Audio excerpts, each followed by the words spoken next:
कहाणीचे नाव आहे गर्वाचे घर खाली. भीम हा सर्वात बलशाही पांडव होता. त्याला आपल्या बलाचा गर्व झाला होता. एकदा काय झालं, खांद्यावर गदा टाकून तो ऐटीत चालला होता.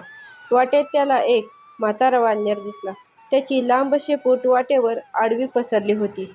भीम म्हणाला, "अरे, तुझं शेपूट आखडून घे, वाटेत काय पसरून बसला आहेस?"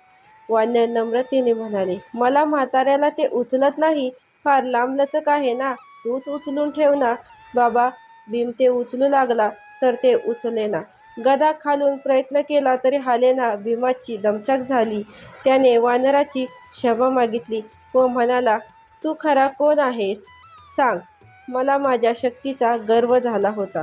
मी पुन्हा गर्व करणार नाही." वानराने आपले खरे रूप प्रकट केले.